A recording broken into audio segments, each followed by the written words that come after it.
This right here is a battery-powered 6-input mixer that has probably the most specs and features that I've seen in a battery-powered mixer before. It has 6 inputs and each channel has options for gain, compression, EQ, low cut, gate, notch filters, reverb, delays, chorus, effects, Bluetooth, and more. It also has a really cool feature where you can save scenes. You can save 10 different scenes and then recall them later. This is the StompMix X6 by Elite Acoustics. So I got to use this at 5 different shows recently, and all 5 of the shows were a different configuration and different setup. So I really got to put this thing to the test, and I'll just say it at the beginning, this is the best battery-powered mixer that I have personally used. I did find some limitations for it. None of them were a deal breaker for me, but they might be for you, so I'm going to go over it in this video to see if this is something that you could be interested in. I personally have been looking for something like this for quite a while, and when I found this product, I actually reached out to Elite Acoustics and asked if they wanted to have a dedicated video on the product. They agreed, and they sent me one over to check out. This is not a paid video or anything like that. All the opinions in this video are my own, and this is the best battery-powered mixer that I have personally used. And also, at the end of the video, I will be doing a giveaway to one of my subscribers. Don't forget to subscribe if you're not already subscribed, and let's go ahead and get started.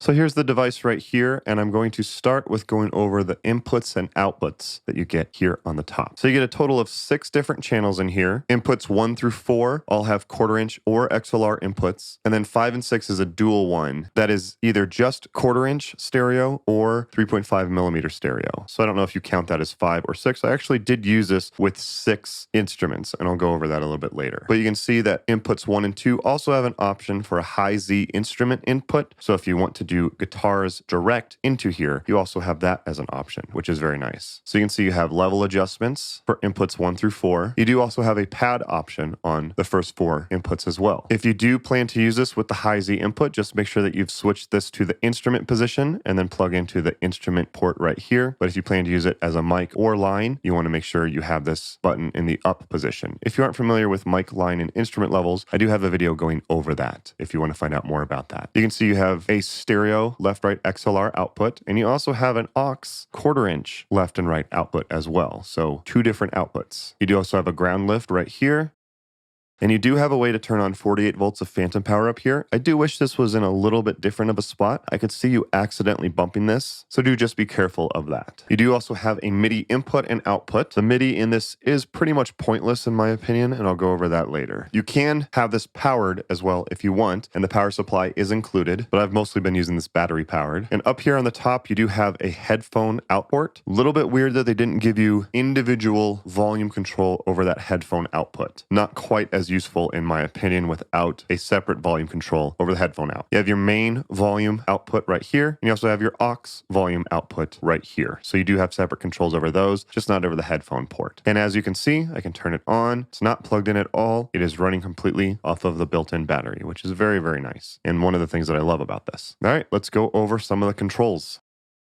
So first of all, on the main screen, you can see that you have level controls for all 5 of the different inputs. So if I want to turn up and down channel 4 or channel 3 or channel 2, these will adjust the level going out of the main output. And remember, you have your master control right here. Pretty straightforward. If I push the main button again, it'll cycle between mix and pan mode. So if I wanted to change the panning of these to be left or right or center, I can do that as well. That's under the main button right here. Next, we have the aux output. Same thing here. What do I want to send to the aux output? Whatever I adjust here will adjust what goes out the aux output, and I can also adjust the panning of the aux output as well. Pretty self-explanatory, pretty easy to use. That's what I'm looking for in a mixer like this. Pretty easy to set up. Now for each of the individual channels, you see you have these 5 buttons right here. You can also push in on those. So on this first one, now I'm adjusting the EQ of channel 1. Push it again. I can adjust the gate, compressor, and a secondary gain on channel 1. Push it again. You also have this notch filter in here. So let's say on channel 1, I want to adjust the low cut and start making EQ adjustments just on channel 1. I can do that here. Push it again. Now I can adjust the gate, the compressor, and a second gain. This is the gain after the input gain. So you do get another spot for gain adjustment. Push it again. And this is a notch filter. So you can notch out a frequency that you don't like. So let's say I want to set it to around 160 hertz, and I want to notch it down by 12 decibels. And you also can flip the polarity as well if you need to. Pretty impressive for what you get with a battery-powered mixer. And remember, this is the same on all the other ones. So I can push this button, and now I'm doing the exact same thing on channel 2. Adjusting the EQ on channel 2, push it again, adjusting gain, compression, and gate, push it again, and now I'm adjusting the notch filter on channel 2. Same thing applies to channel 3,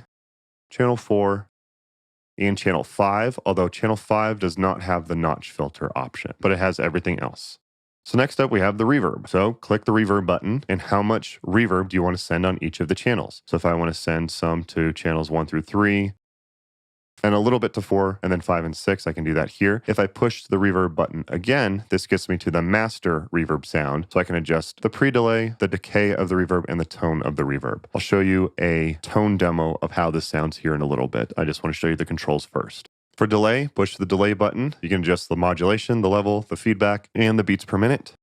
Push it again, and you can route it to which channel. You are only able to route the delay to a single channel. I personally don't use much delay live anyways, maybe just a little bit on vocals, although a violin player that I did play with did want some violin delay, so it actually worked out. Same thing on the chorus. You should be able to figure it out at this point. How much chorus send do you want on each of the channels? And then push it again to change the master parameter of the depth of the chorus. See how easy this is? Again, once you understand just a few basics, you're pretty much ready to go with this thing. You do also have a Bluetooth option right here. So in order to get into Bluetooth mode, you have to hold it for a bit until it starts blinking blue. And then when it's blinking blue, that means that it's on, and then tap it and it goes into pairing mode. And then once I've connected it to my phone, for example, it will go back to just blinking blue. There is no individual control for the Bluetooth unless if you push this button and route it to channels 5 and 6. That's up to you. That does take away an input, and I can always just adjust the volume with the volume of my phone. Would be nice if it was just another Bluetooth input by itself, but it's not a deal breaker for me. You also do have the switch down here to set it from mono or stereo, depending on what your needs are. And last but not least, we have the system parameter over here. So first of all, this is where you can see your input signal and your input levels. This is really nice, and I'll show you this here a little bit later, but you basically get to see the levels of all the channels that you're doing. Push it again, you have some routing options. So this thing does accept MIDI, and you can set it to read on a specific MIDI channel. The aux output can be pre or post fader. I use this for an in-ear monitor send, so I wanted this at pre-fader. And then this one, I don't really see the value of this. The XLR out, do you want it to be what is routed to the mains or routed to the aux? I'm not really sure when you would use that, but the option is there. Maybe it's just something that I'm missing. But push the system button again, and now you have the main output EQ level. So this is the master EQ. You start making adjustments there. Push the system button again, and you get to scenes, which I'm going to show you here in a second, and then push it again, and you can see which firmware you're on and a little bit more information. But now let's go ahead and go over the scenes, because this is actually really cool. So these two buttons down here can scroll through different scenes, and you have 10 different scenes in here. This third button is also the master mute, by the way, which is great that you can just mute everything with one button press. But as you can see, as I push a second button, it scrolls up different scenes, and I push this one and it scrolls down different scenes.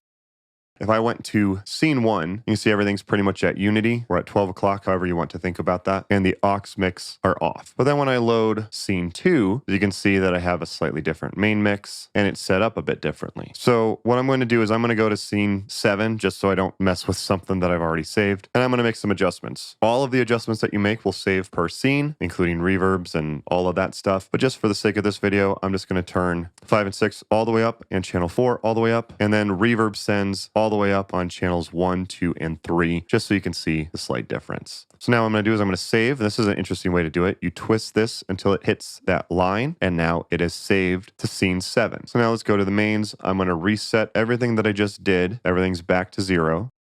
I'm going to go back here, and I'm going to load scene 7. And you can see all of my settings are back to how I saved it, which is pretty cool. And when you push these buttons, they will automatically load those scenes. So right now I push this button and it loaded scene 6. So you can see I haven't saved anything to scene 6. So everything's just off. But then when I push this button to load scene 7, I don't have to do that twist to load. It automatically loads what I've saved for scene 7, which is really nice and very useful. And because I use this with 5 different arrangements, I can have 5 different scenes for 5 different setups, and then I don't have to really gain stage or change anything when I get to my next show. Really helpful to have those scenes. Okay, so now I have a Nexodyne mic,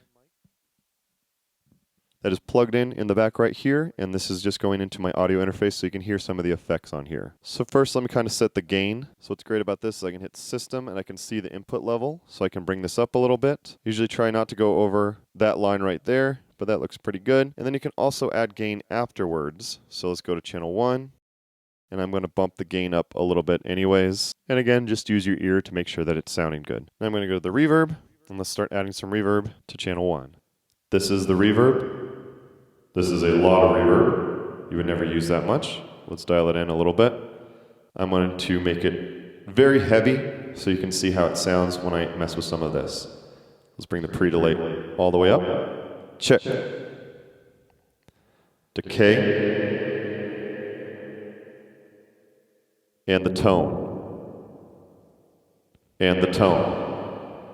It's actually pretty nice, like right there in the middle. I like it. Usually a little bit bright. And a little bit of pre-delay. Check. Hey. Do you have some delay? Check. And you're going to have it routed to channel 1. Bring the modulation all the way up. Let's do some more feedback. And the level. Yep. Make it slower. Make it faster. And then chorus, so let's just max it out. Hey. Kind of a nice doubling effect. I'm not a singer, but I fell into a burning ring of fire. I went down, and the flames went higher.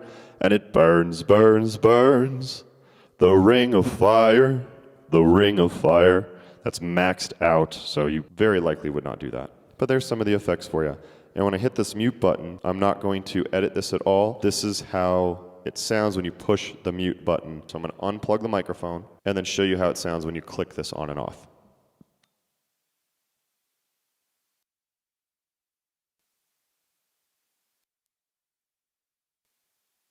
As far as pricing, as of the time of shooting, the StompMix X6, which is the one that I have, is their highest end model at $699. That does drop down to $599 if you don't need one that is battery powered. And also you can also save money if you go with the X4 Pro, which has a built-in battery. That one's $399. That one has 4 inputs. They also have the StompMix 4 without the built-in battery. That one's $299. And they also have the GigMix 4, which is even cheaper at $229. I'll have links to this down below so you can get the model that's right for you and your needs.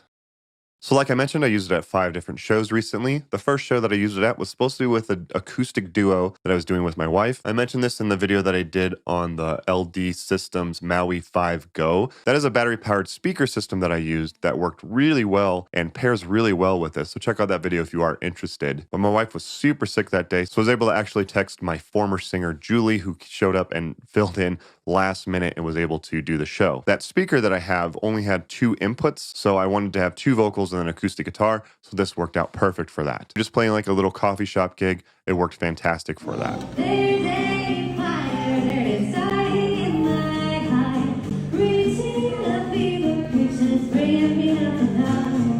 When I used it, it worked perfectly. First impressions were great. Thank you again, Julie, for saving the day on that show. The second show was a wedding that I did in Durango, Colorado, and that one was the ceremony. If you guys have done sound for ceremony events, you know there's no power at some of these very random spots that you go to, especially in Colorado in the mountains where everyone wants to get married in really pretty spots for sure. I use this with my EVERSE 12 speaker, which also pairs very well with this. I do have a video going over my battery-powered ceremony setup. If you want to check that out, I have a video for that. And this is now going to be a part of it because that speaker also only has 2 inputs, and I needed to have an input for a lapel mic, I needed one for a handheld mic, and I needed one for acoustic guitar and for violin.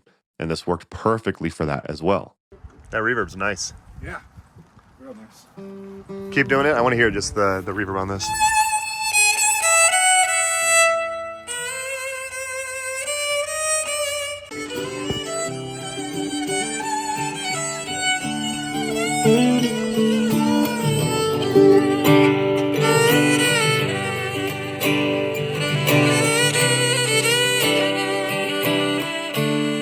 It just sounds so clean, that paired with the EVERSE speaker, it just sounds so good. Show 3 was another wedding. This is the summer of weddings. I've played so many weddings this year, but this one was I needed to run sound for the ceremony as well as for a string trio. So I needed to have 2 mics for the ceremony and then 3 for the string section, who also played Cocktail Hour. Also worked fantastically well.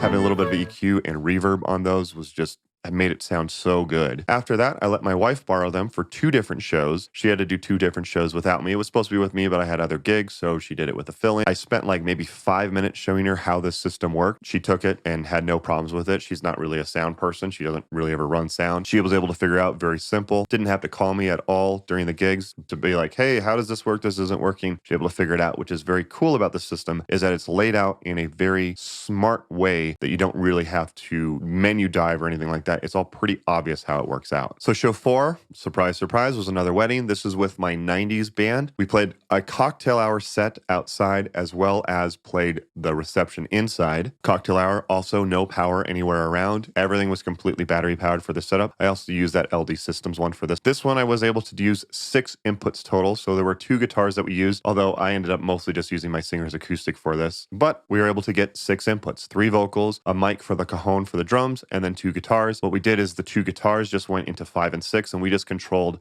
our settings on our level from our guitars ourselves.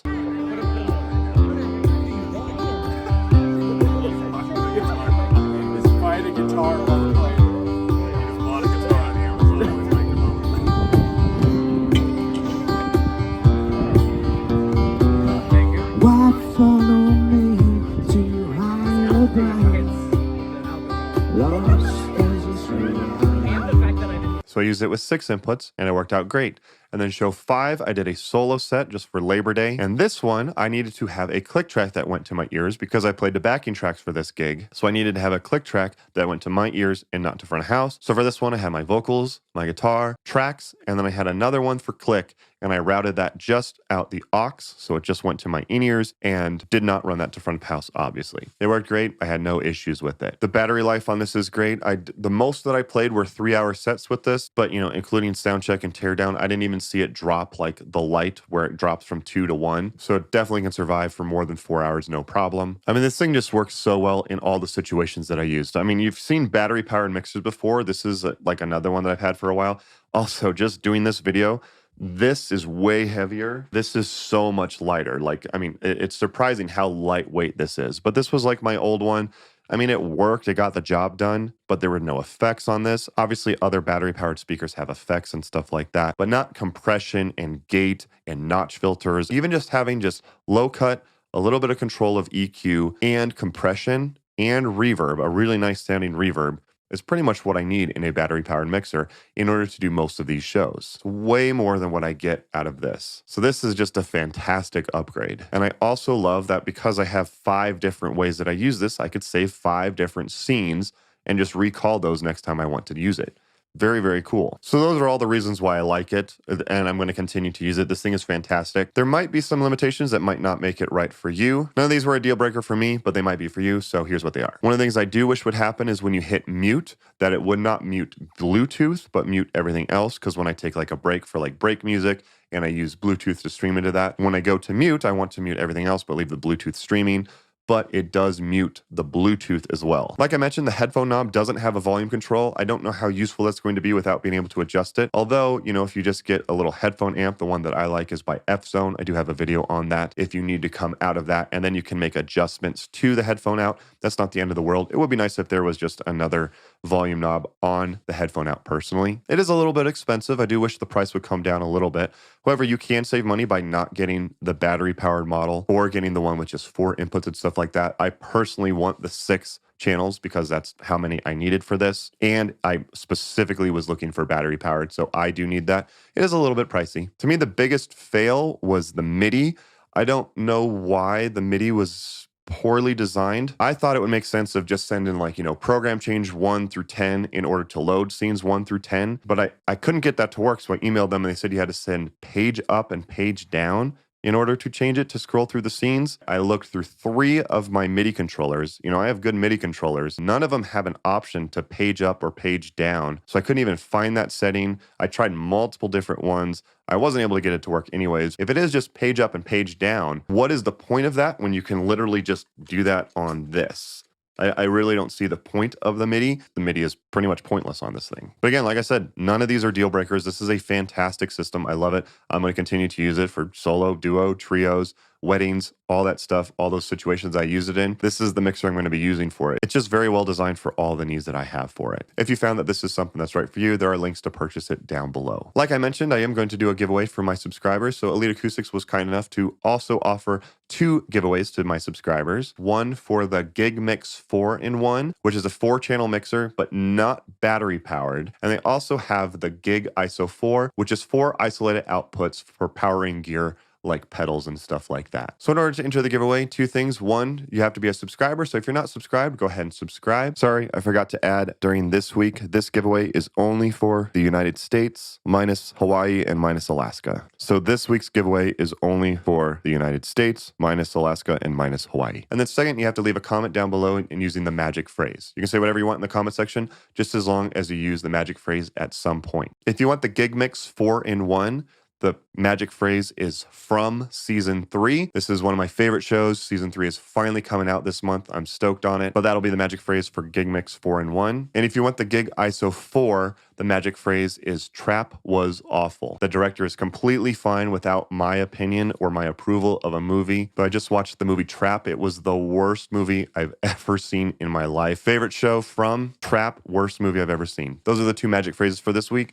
You only have 24 hours to enter. Just enter into one of them. Don't enter into both. You have to enter into just one of them so I know which one you are interested in winning. You have 24 hours to enter. I will announce the winner on this date right here. Please just remember, I will never, ever ask you for money for these giveaways. Sometimes scammers will show up, pretend that they're me, and start asking you for money for shipping or anything like that. That is never the case. I will never ask you for money, period. Please don't respond to scammers. But thank you guys again for watching. If you found this video helpful, do me a favor and hit that thumbs up button and feed the YouTube algorithm gods. I would sincerely appreciate it. If you did want to check out my videos on those portable battery powered speaker systems that pair really well with this, I have a video on the LD Systems one, which is like a column speaker system, which works great. And also the EVERSE 12 by EV, which is a fantastic one. I specifically go over how I use it for ceremonies and weddings and stuff like that. I really do think I have one of the best setups for ceremonies. So check out both of those videos by clicking the links on your screen now. Thank you guys again for watching. Again, many thanks to Elite Acoustics for sending this over for me to check out. Don't forget to follow me on Instagram at ScottYoleMusic. I post a lot about my shows there, especially on my stories.